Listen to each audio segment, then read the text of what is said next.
the governors, along with the mayor.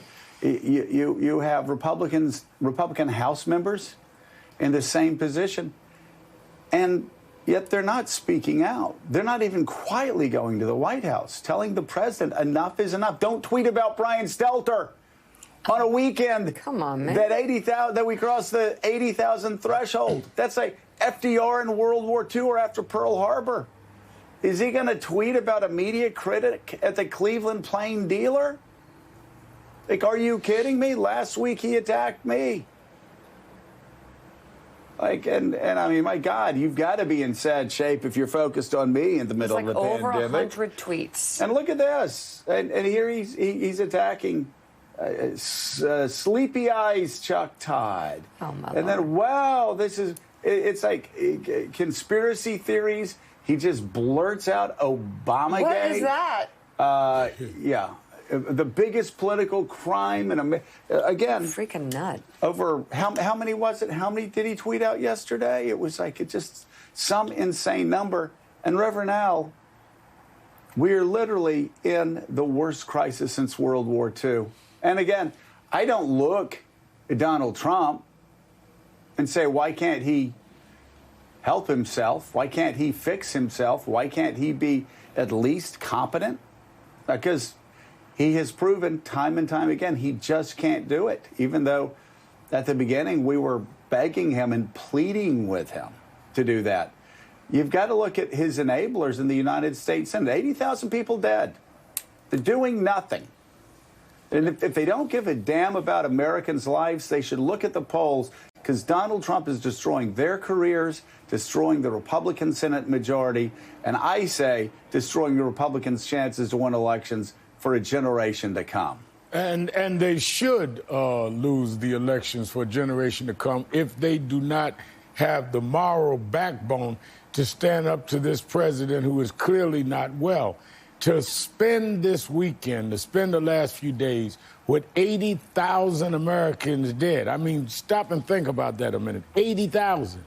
When we are depression numbers in terms of the economy, and to spend it getting his obsession with you and others that would dare to critique him in the media, which happens to be your job to critique any president, but his obsession with this, he puts his political health above the physical health of American people, and it is co-signed by the Republicans in the Senate and in the House. It is unbelievable, where someone's career is over the very lives of the people that they've been sworn to protect and enhance. And I think that we're at a real point in this country where we're going to have to decide, why do we elect people? Do we elect them to preserve the life and the preservation of life of the American people, or we elect them for their own career development and enhancement? So, Joe, let's take this as seriously as we all are at this point. And I ask you, what could the Republicans do at this point? Who are the Republicans who could make a difference? And what is it that they could do? Why are they so afraid? And, of course, the backdrop of this is, if we all agree that if something was said to this president, if they were able to close in on him, perhaps more lives could be saved. Well, people always talk about when Arizona conservative icon Barry Goldwater went to the White House and actually told Richard Nixon that it was time to leave. Mm-hmm. That's not what we're even asking here, though I believe America would be far better off and senior citizens would be far safer, and we could face this crisis far better if Donald Trump did leave office. That's not going to happen, but we're not talking about 50 Republicans here. We're not talking about 30 Republicans. 5 Republicans going over there saying, Mr. President, we're not asking you to leave. We're just asking you to do your job. We have people suffering in our districts. We have people suffering in our states. We have to get people back to work. But your own doctors have been telling you for months now that can't happen without a robust testing regimen where we can test and trace, Mr. President. And you keep refusing to do that. You're the only person in this government that can have a national approach to testing, to tracing, to treating, to doing the sort of things that we need to do to reopen our economies, to save our businesses in our states. What's stopping them? Their fear, their cowardice. We've been talking about this all weekend. But Caddy, this is the remarkable thing is that by doing nothing, by letting the president be reckless, by tweeting like some just deeply disturbed senior citizen, I mean, they're just hurting themselves even more. There's no surviving this for so many of these Republican senators. There were articles all weekend where Republican senators and Republican consultants were saying that they're going to get washed away in a landslide, swept away in a tidal wave this fall in the elections. And yet they're doing nothing. It seems to me at least take a chance. Tell the president, 5 Republicans, we've got a working majority here. Would love to work with you, but if you're going to just keep tweeting and wasting your time all weekend, we're going to get to work with Democrats and try to save lives.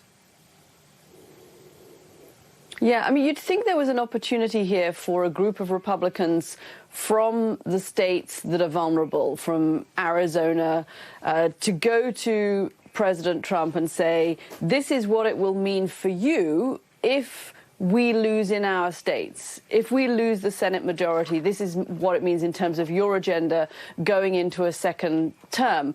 And we know that they're worried, and we know that they are expressing this to each other, but they've got to get that message to the president if they want to hang on to the Senate. And I've spoken to people who used to work in the Trump administration who say, look, you target your message to Trump around the key objectives that he has. His key objective is making sure that he wins Michigan, making sure that he wins Wisconsin, Pennsylvania, hanging on to Florida, keeping Arizona. That's the way you talk to Trump. You put it in very transactional terms. He's a very transactional president, and he works that way. So there's a transaction to be done here.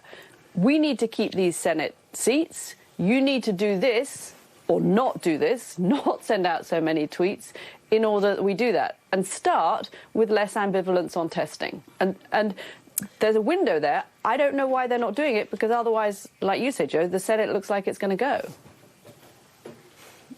Yeah, and by the way, not just screwing up testing, Mika, but one thing after another, setting up White House guidelines, working with his doctor, setting up White House guidelines, and the next day undercutting those White House guidelines, firing for political reasons. A guy who's been working in the government for years, getting ready for this pandemic, to get the vaccine ready, firing him because he didn't like the fact that the guy didn't kowtow to him. Maybe, again, you just one thing after another.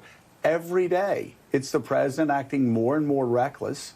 And every day, it's the Republicans just going deeper under the ground. What is their bar? And every day, it's more and more Americans dying. Again, we're over 80,000.